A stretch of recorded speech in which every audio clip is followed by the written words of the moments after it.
Good morning students, welcome to NS classes. आज हम 11th case study करेंगे।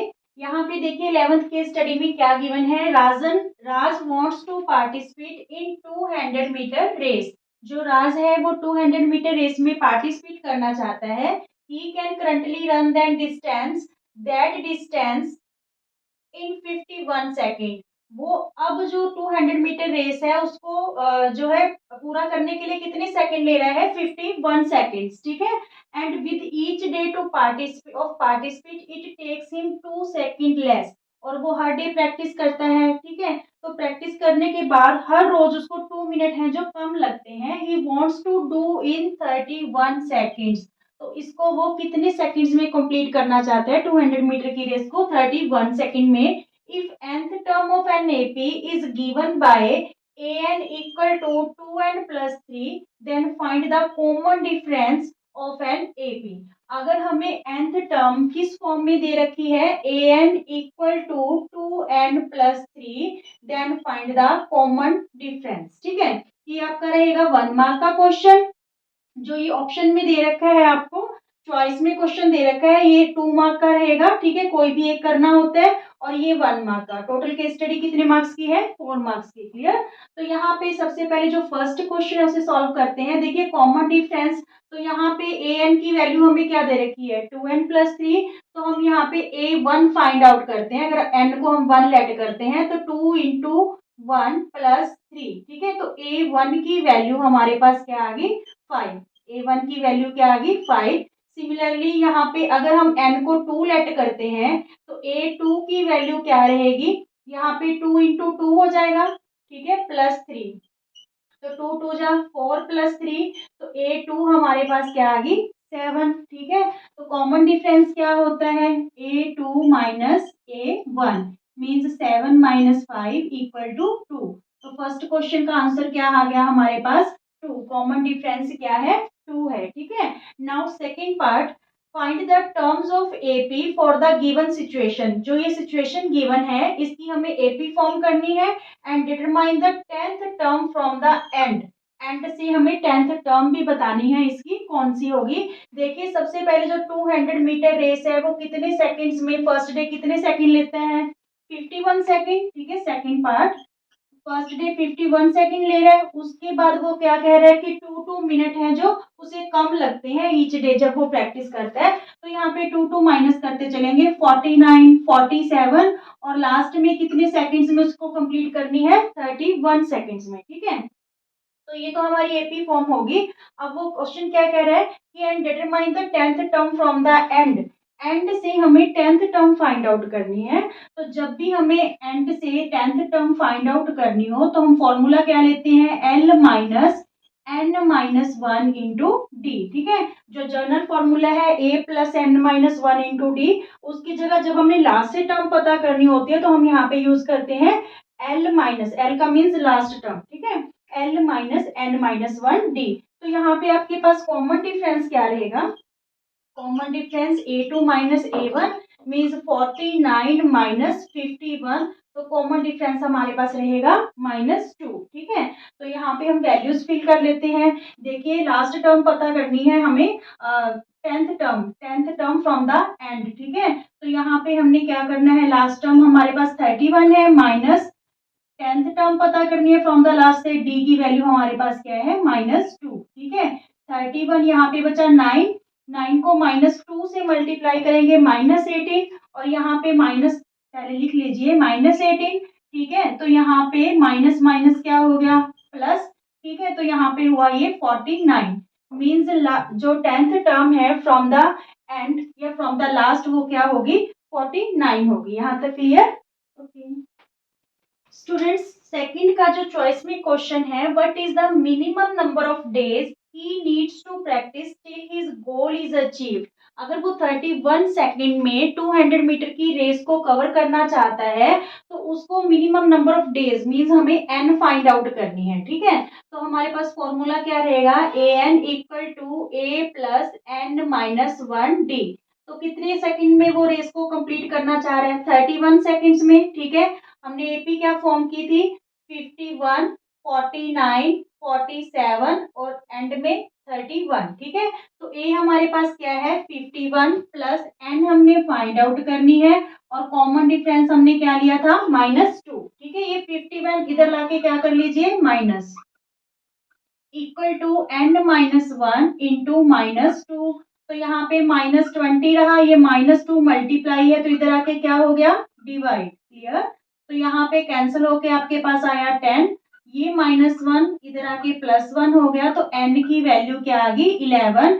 Means उसको 11 डेज लगेंगे अगर वो 31 सेकंड के अंदर 200 मीटर की रेस को कंप्लीट करना चाहता है। ठीक है, now third question is find the value of x for which 2x, x plus 10, 3x plus 2 are three consecutive terms of an AP। कौन कौन सी टर्म्स हैं देखिए, AP की ax sorry 2x, x plus 10 और 3x plus 2। ठीक है, तो यहाँ पे आप टू वे से कर सकते हो कि जैसे A2 माइनस A1 का डिफरेंस और A3 माइनस A2 का डिफरेंस सेम होगा, उस वे से भी कर सकते हो, या फिर जो मिड टर्म होती है, ठीक है, मिड टर्म जो होती है इन दोनों टर्म्स का, ठीक है, दोनों टर्म्स का एवरेज होती है। क्लियर, तो दोनों में से कोई भी मेथड यूज कर लो। यहाँ पे common difference A2 minus A1 equal to A3 minus A2, क्योंकि AP में तो कॉमन डिफरेंस सेम रहेगा।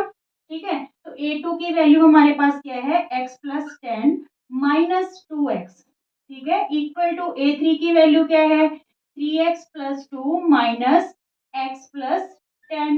क्लियर, तो यहाँ पे हमारे पास रहा 10 माइनस एक्स, 2x में से x माइनस करेंगे, यहाँ पे 3x प्लस 2, बाहर माइनस है तो दोनों टर्म्स के साइन चेंज। क्लियर, तो यहाँ पे 10 माइनस एक्स, यहाँ पे 3x में से x गया 2x और यहाँ पे रह गया -8। अब देखिए यहाँ पे -x, ये +2x लेफ्ट हैंड साइड आके क्या हो गया -2x, इक्वल में -8 और ये 10 है जो राइट हैंड साइड आके क्या हो गया -10। ठीक है, -3x इक्वल टू -18 और x की वैल्यू हमारे पास क्या आ गई 18/3 इक्वल टू 6। ठीक है, ये हमारे पास आ गया आंसर इसका। क्लियर, ओके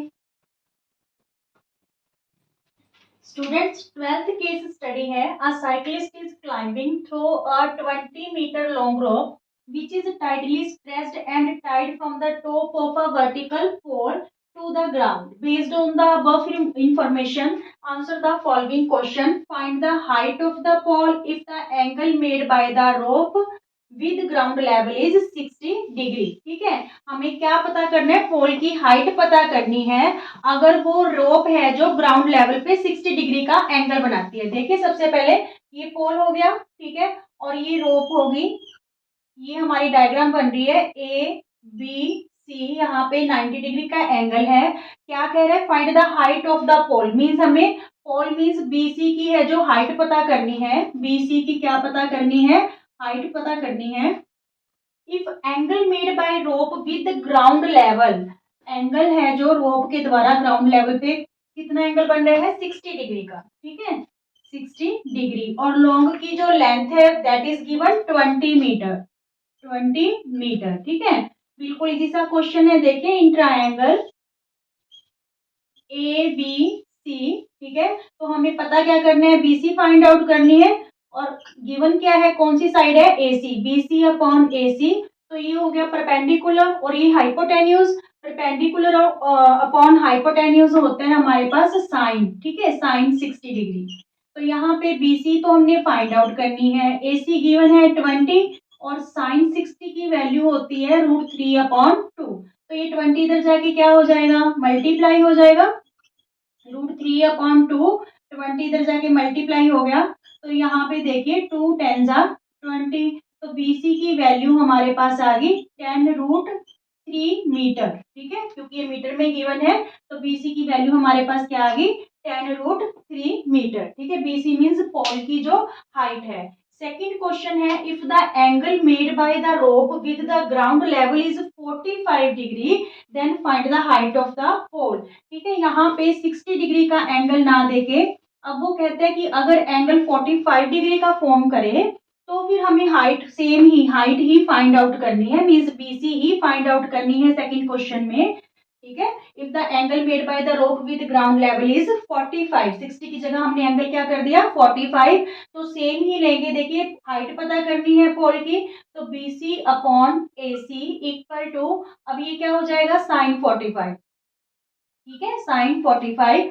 तो BC तो हमने फाइंड आउट करनी है, AC की वैल्यू क्या है 20, साइन 45 0 30 और 45 के एंगल होते हैं, तो यहाँ पे 0/4 1/4 2/4, तो ये आ गया हमारे पास 1/√2, ठीक है। 45 की वैल्यू हमारे पास क्या आ जाएगी 1/√2। तो BC की वैल्यू ये 20 इधर जाके क्या हो गया मल्टीप्लाई, ठीक है। तो ये √2 को रैशनलाइज करने के लिए डिनोमिनेटर को हम √2 को न्यूमिनेटर और डिनोमिनेटर दोनों से मल्टीप्लाई कर देंगे। BC की वैल्यू आ गई हमारे पास 20√2/2, ठीक है। तो ये 2 10 जा 20, तो BC इक्वल टू 10√2 मीटर। अच्छा आप सोचोगे कि ये क्या करके देखा है, यहाँ पे साइन 45 की वैल्यू निकाली है, क्योंकि जब हम टेबल फॉर्म करते हैं इंट्रोडक्शन लेक्चर में बनाना बता रखा है 0 30 45 फिर आगे 60 और 90, ये 5 जो है एंगल है जिनके रेशियो में हमने वैल्यू पता करनी होती है। तो 0 1 2 3 4 5 ऐसे ले लेते हैं, फिर सबको 4 से डिवाइड करके उनका क्या निकालते हैं रूट निकाल लेते हैं, ठीक है।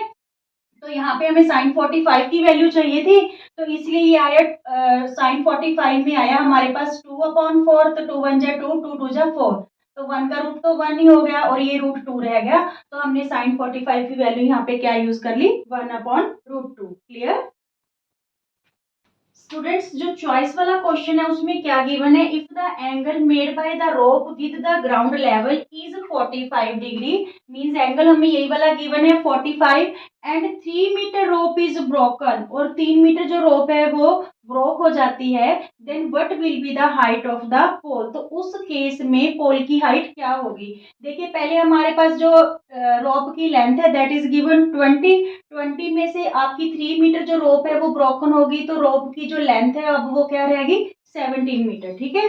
रोप ऑफ लेंथ हमारे पास क्या, लेंथ ऑफ रोप क्या रहेगी हमारे पास, लेंथ ऑफ रोप 20 मीटर थी, उसमें से 3 मीटर ब्रोकन होगी तो 17 मीटर, ठीक है। एंगल 45 का ही बना रहा है, तो इस केस में हमें फाइंड आउट क्या करना है, then what will be the height of the pole, pole की हाइट ही फाइंड आउट करनी है, मींस BC ही फाइंड आउट करनी है, ठीक है। In triangle ABC BC upon AC equal to फिर से क्या बनेगा साइन 45, ठीक है, परपेंडिकुलर अपॉन हाइपोटेन्यूज। तो BC तो हमने फाइंड आउट करना है, AC हमारे पास 17 है, √45 की अभी अभी हमने वैल्यू निकाली थी 1/√2, ठीक है। तो ये 17 इधर जाके क्या हो जाएगा मल्टीप्लाई, तो 17/√2, अगर आपको डिनोमिनेटर को रैशनलाइज करना है तो √2 से न्यूमिनेटर और डिनोमिनेटर दोनों को मल्टीप्लाई कर लीजिए, तो ये आ गया 17√2/2 मीटर, ठीक है। पोल की हमारे पास हाइट क्या आ गई 17√2/2 metre. Clear now last question, अच्छा ये क्वेश्चन आपका 2 मार्क्स का था, ठीक है। अब लास्ट क्वेश्चन जो 1 मार्क का है, क्या है कि if the angle made by the rope with the ground level is 60 degree, again से हमें कौन सा एंगल दे दिया 60 डिग्री, ठीक है। क्या एंगल दे दिया यहाँ पे 60 degree, calculate the distance between the artist and the pole, तो जो आर्टिस्ट है और पोल है उसके बीच की हमें डिस्टेंस पता करनी है एट द ग्राउंड लेवल पे, मींस इस बार हमें क्या फाइंड आउट करना है AB, ठीक है। क्या फाइंड आउट करना है AB, तो हम क्या करेंगे AB अपॉन AC, तो यहाँ पे देखिए ये बेस है ये हाइपोटेन्यूज है, बेस अपॉन हाइपोटेन्यूज क्या होता है कोस, ठीक है। तो कोस 60 डिग्री बनेगा इस बार। AB की वैल्यू हमने फाइंड आउट करनी है, AC की वैल्यू हमारे पास देखिए यहाँ पे if the angle made by the rope with the ground level is 60, तो यहाँ पे हम 17 ना यूज करके 20 यूज कर रहे हैं, ठीक है, क्योंकि ये इसी स्पेशल इसी केस में दे रखा था कि जो 3 मीटर रोप है वो ब्रोकन हो जाए, तो इस केस में हम यहाँ पे रोप की लेंथ जो हमें दे रखी है केस स्टडी में वो ही यूज करेंगे 20 मीटर, ठीक है। तो AB/20 इक्वल टू कोस 60 की वैल्यू होती है 1/2, तो ये 20 इधर चला गया मल्टीप्लाई हो जाएगा 20/2, तो ये हमारे पास AB की वैल्यू कितनी आ गई 10 metre.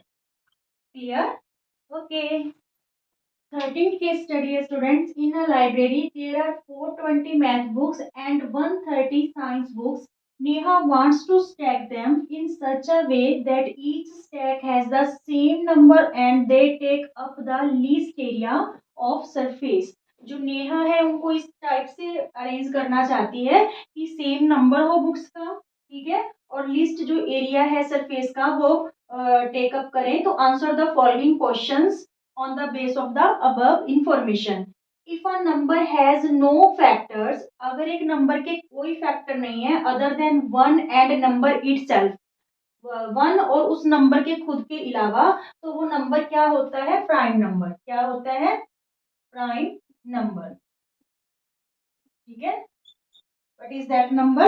Prime number. Second question is what is the maximum number of books that can be placed in each stack? Maximum number of books क्या होगा जो ईच स्टैक में प्लेस किया जा सकेगा. तो मैक्सिमम नंबर निकालने के लिए जब भी मैक्सिमम की बात होगी हम एचसीएफ फाइंड आउट करेंगे. ठीक है. कौन से दो नंबर है हमारे पास? 420 और 130. तो पहले इसके प्राइम फैक्टर बना लेते हैं. देखिए, 2 2 जा 4, 2 1 जा 2, 0, 2 1 जा 2, 0, 2 5 जा 10. ठीक है. फिर यहाँ पे 3 3 जा 9, 1 बचा 3 5 जा 50. यहाँ पे 5 7 जा 35, 7 1 जा 7. ठीक है. तो 420 के फैक्टर हमारे पास क्या आ रहे हैं? 2 की power 2 into 3 into 5 into 7. Clear. 130 के 2 2 6 जा 12, 1 बचा 2 5 जा 10. ठीक है. फिर 5 पे 5 1 जा 5, 1 बचा 5 3 जा 15 और 13 1 जा 13. तो 130 के फैक्टर हमारे पास क्या आ रहे हैं? 2 इंटू 5 इंटू 13. तो एचसीएफ क्या होता है? हमने कॉमन फैक्टर लेना होता है. ठीक है. और कॉमन फैक्टर जिसकी लीस्ट वैल्यू होगी, जैसे यहाँ पे 2 की वैल्यू 1 है, यहाँ पे 2 की वैल्यू 2 है, तो हम क्या लेंगे? 2.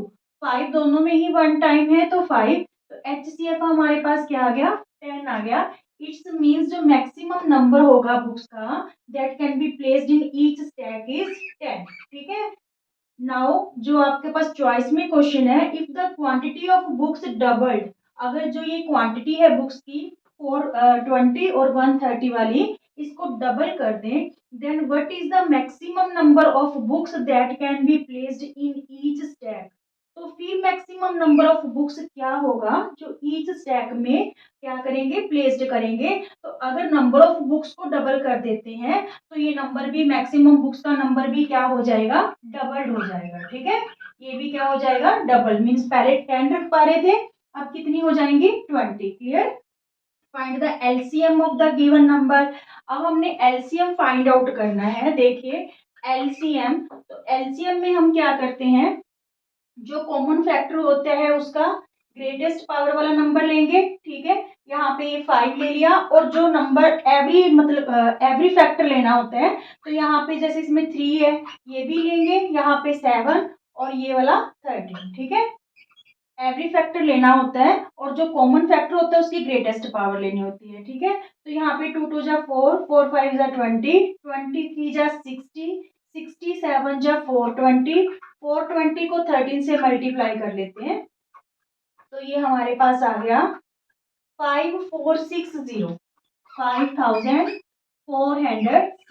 ठीक है. ये क्या आ गया? इन दोनों नंबर का एलसीएम आ गया. क्लियर. ओके स्टूडेंट्स, 14th जो केस स्टडी है, Radhika wants to buy a car and plans to take loan from bank. Radhika car खरीदना चाहती है और इस काम के लिए वो बैंक से लोन लेने का प्लानिंग कर रही है. She रिपेज her total loan of rupees 1,18,000 by paying every month starting with installment 1,000. तो वो जो 1,18,000 का लोन ले रही है वो कैसे पे करेगी? इंस्टॉलमेंट्स में पे करेगी, और फर्स्ट इंस्टॉलमेंट है जो वो उसकी कहाँ से स्टार्ट हो रही है? 1,000 से. ठीक है. If she increases the installment by 100 every month, अगर वो हर महीने 100 से इंस्टॉलमेंट को इंक्रीज करती है, then answer the given questions. What amount does she still have to pay after 30th installment? 30th installment देने के बाद उसकी कितनी अमाउंट है जब भी जो उसको अभी पे करनी है. ठीक है. तो सबसे पहले तो हमें एपी फॉर्म करनी होगी. फर्स्ट इंस्टॉलमेंट 1000 है, फिर कितने कितने से इंक्रीज कर रही है? 100 से. Means 1100, 1200 and so on. ठीक है. अब देखिए 30th इंस्टॉलमेंट के बाद उसकी कितनी अमाउंट उसको पे करनी पड़ेगी। तो पहले हम ये पता करेंगे कि 30 इंस्टॉलमेंट में उसने टोटल पे कितनी कर दी है। मीन्स हमें S30 फाइंड आउट करना होगा। तो पहले एस एन का फॉर्मूला हमारे पास क्या रहता है, n upon two 2a plus n-1 d, ठीक है, इंटू में डी। तो यहाँ पे हम वैल्यूज जो है पुट करेंगे। हमें क्या पता करना है, 30 इंस्टॉलमेंट्स का सम पता करना है। तो S30 मीन्स 30 अपॉन टू ए यहाँ पे क्या है हमारे पास, फर्स्ट इंस्टॉलमेंट 1000, ठीक है, प्लस 30 - 1 मीन्स 29, ठीक है, इंटू डी। डी कितने कितने से इंक्रीज हो रही है, 100 से, तो डिफरेंस हमारे पास क्या आएगा, 100, ठीक है। A2 minus A1 means 1100 minus 1000 तो यहाँ पे ये कैंसिल होके हमारे पास क्या आ गया, 15, ठीक है। और ये बना 2000 और ये बना हमारे पास 2900। 15 को हम किससे मल्टीप्लाई करेंगे, 4900 से। तो आप 49 को 15 से मल्टीप्लाई कर लीजिए। 9 5 जा 45, 5 4 जा 20 और 4 24 और यहाँ पे 49। तो ये आपके पास आ गया 735 और ये दो जीरोस, ठीक है। मीन्स 73,500 उसने 30 इंस्टॉलमेंट्स में पे कर दिए। अब उसने स्टिल हैव टू पे, स्टिल अभी उसने कितने पे और करने हैं, स्टिल हैव टू पे। तो टोटल अमाउंट कितने का लोन लिया था, 1,18,000 का, ठीक है, 1,18,000 का लोन लिया था। उसमें से 73,500 है जो उसने पे कर दिए। तो यहाँ पे देख लीजिए आप कितने उसके बाकी रहे जो उसको पे करने हैं। तो यहाँ पे 7 में 3 गया 4, ठीक है, और यहाँ पे 11 में 7 गए 4, यानी 44,500 अभी उसको पे करने हैं आफ्टर 30th इंस्टॉलमेंट। क्लियर, ठीक है, okay. Now second question, find the amount paid by her in 30th instalment.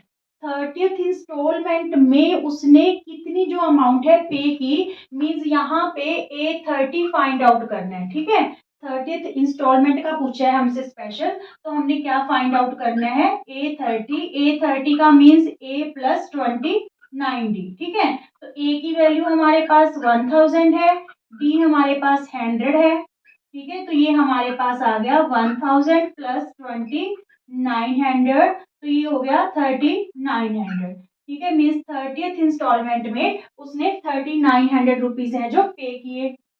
Now next question is find the amount paid by her in 30 installments. कि 30 इंस्टॉलमेंट्स में उसने कितनी अमाउंट पेड की, तो वो यहाँ पे हमने निकाल ली है, ठीक है। कितनी अमाउंट पे की उसने 30 इंस्टॉलमेंट्स में, 73,500। देखिए यहाँ पे 30th इंस्टॉलमेंट का पूछा था कि 30th इंस्टॉलमेंट में उसने कितना पे किया, तो वहां पे हमने A30 निकालना था। बट यहाँ पे क्या पूछ रहे हैं कि find the amount paid by her in 30 installments, यानी टोटल 30 इंस्टॉलमेंट्स में उसने कितना पे किया। तो वहां पे हम S30 फाइंड आउट करेंगे। Clear, now last question, if the total installments are 40, अगर टोटल इंस्टॉलमेंट्स 40 हैं, then what amount paid in the last installment. तो लास्ट इंस्टॉलमेंट में उसने कितनी अमाउंट पेड की। मीन्स यहाँ पे हमने A40 पता करना है, ठीक है, क्योंकि लास्ट जो टर्म है दैट इज 40। तो A40 क्या होगा, A प्लस 39D।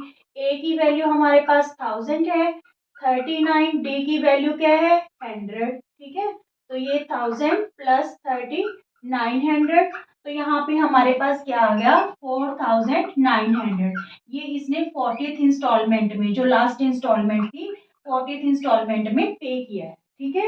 इसने कंडीशन बोली है कि इफ द टोटल इंस्टॉलमेंट 40, ठीक है, टोटल इंस्टॉलमेंट्स 40 हो, तो फिर क्या पे करेगा लास्ट इंस्टॉलमेंट में। तो that amount is 4900 rupees. Clear, बिल्कुल इजी सी केस स्टडी थी। ओके, 15th केस स्टडी है students, Sunita is playing cards with her family. The check has 52 cards. If her brother drew one card, then given the answers of the following questions, find the probability of getting a king of red color. सबसे पहले आप cards, playing cards के लिए समझ लीजिए। देखिए total playing cards हमारे पास होते हैं 52, ठीक है, 52 कार्ड्स होते हैं। जिसमें से 26 कार्ड्स तो होंगे रेड और 26 कार्ड क्या होते हैं, ब्लैक होते हैं। ठीक है, इन 26 रेड कार्ड्स में से जो 13 कार्ड्स होंगे वो होंगे हार्ट्स के। ठीक है, उन पे हार्ट्स का जो है साइन होता है, और जो 13 कार्ड्स, बाकी के 13 कार्ड्स हैं वो होंगे डायमंड। क्लियर। अब इन 26 जो ब्लैक कार्ड्स हैं, 26 में कैसे रहेगा, यहाँ पे 13 तो होते हैं क्लब्स के, ठीक है, और 13 कार्ड्स होते हैं स्पेड के। क्लियर। 1 से लेके 1 to 10 ये तो होते हैं नंबर कार्ड्स, ये हमारे पास क्या होते हैं, नंबर कार्ड्स। और फिर एक एक होता है जे, और एक होता है क्यू, और एक होता है के। इसको 11 बोला जाता है, 12 और 13, जैक, क्वीन और किंग। ठीक है, तो ये हमारे पास टोटल 12 कार्ड्स होते हैं। इनको फेस कार्ड बोला जाता है। क्या बोला जाता है, इनको फेस कार्ड बोला जाता है। ठीक है, ये क्या होते हैं, face cards. Face card total होते हैं 12, क्योंकि जैक के भी 4 हो गए, एक हार्ट का, एक डायमंड का, एक क्लब का, एक स्पेड का।